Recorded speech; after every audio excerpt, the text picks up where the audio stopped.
सिद्दीपेट करीमनगर कौमी शाहरा पर वाक़ मलारम में धान की खरीदारी का मुतालबा करते हुए किसानों ने बड़े पैमाने पर धरना मुनज़्ज़म किया। इस मौके पर साबिक़ वज़ीर व रुकन असम्बली सिद्दीपेट टी हरीश राव ने किसानों से इज़हार एकजहती के तौर पर किसानों के साथ मिलकर धरने में शिरकत करके हिमायत का इजहार किया। इस मौके पर मीडिया से बात करते हुए साबिक़ वज़ीर टी हरीश राव ने रियासत में बरसर इक़्तिदार कांग्रेस हुकूमत को अपनी शदीद तनकीद का निशाना बनाते हुए कहा कि कांग्रेस हुकूमत क़वायद व ज़वाबित के नाम पर किसानों को परेशान कर रही है। उन्होंने कहा कि बराए नाम खरीदारी मराकज़ शुरू किए गए हैं, लेकिन हुकूमत एक दाना भी नहीं खरीद रही। उन्होंने बताया कि गुज़िश्ता 28 दिनों से धान की खरीदारी नहीं की जा रही। ये कहते हुए किसानों ने मेरी तवज्जो दिलाई। मकई के किसानों को बोरियां ना मिलने पर किसान अपने तौर पर बोरियां ला रहे हैं। 22 दिनों से सूरजमुखी के बीजों की खरीदारी नहीं की जा रही। हरीश राव ने हुकूमत से मुतालबा किया कि वो फौरी तौर पर कलेक्टरों को हुक्म देकर धान की खरीदारी शुरू करवाएं। धान पर बोनस देने का ऐलान किया गया था, लेकिन बोनस बोगस बन गया। खाद खरीदनी हो तो ऐप चाहिए, धान खरीदना हो तो ऑनलाइन चाहिए, कहकर कांग्रेस हुकूमत किसानों को परेशान कर रही है।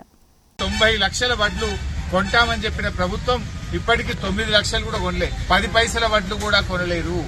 ఇవాళ ఎంఎస్పీ రాక 400కు 500కు తక్కువ అమ్ముకోవాల్సిన పరిస్థితి ఇవాళ రైతులకు ఏర్పడతా ఉంది.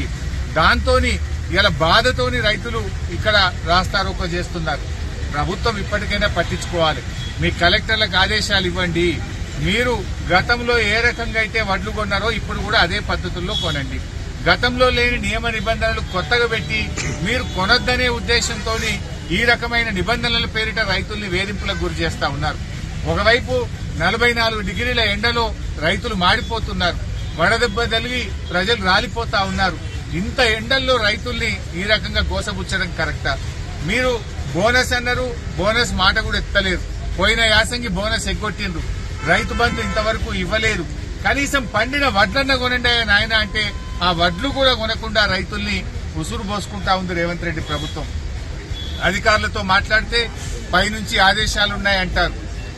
ట్రక్ షీట్లు అప్లోడ్ చేయట్లేదు, ఆన్లైన్ అంటున్నారు. రకరకాలు ఎరువులు కావాలంటే యాప్ అంటారు, వడ్లు కొనండి అంటే ఆన్లైన్ అంటారు. అంటే మీ ఉద్దేశం ఏంది? ఎందుకు రైతులు ఈ రకంగా ఇబ్బంది పడుతున్నారు? ఇవాళ జిల్లాలో అనేక చోట్ల కొనుగోలు కేంద్రాలు స్టార్ట్ చేసింది, కానీ ఒక్క సంచి కూడా ఇప్పటిదాకా ఎత్తని కొనుగోలు కేంద్రాలు ఎక్కువ, కొన్నవి తక్కువ, కొనని కేంద్రాలే ఎక్కువ. ఈ రకంగా రాష్ట్ర వ్యాప్తంగా ఖమ్మం జిల్లాలో మొక్కజొన్న రైతులు చాలా ఇబ్బంది పడుతున్నారు. నిజామాబాద్, ఆదిలాబాద్, సంగారెడ్డి జిల్లాల్లో రైతులు ముఖ్యంగా మరి అక్కడ జొన్నలు కొనక, మక్కలు కొనక రైతులు బాధపడతా ఉన్నారు. నల్గొండ జిల్లాలో మరి ఒక్కొక్క రైస్ మిల్లు దగ్గర 30, 40, 50 లారీలు లైన్ లో ఉంటా ఉన్నాయి. రైస్ మిల్లర్లు దించుకోవడం లేదు. అంటే ప్రభుత్వానికి ఒక పాలసీ లేదు. ప్రభుత్వం ఇలా వడ్లు కొనొద్దనే ఉద్దేశంతోనే రైతుల్ని ఈ రకంగా ఇబ్బంది పెడుతున్నట్టుగా కనబడతా ఉంది.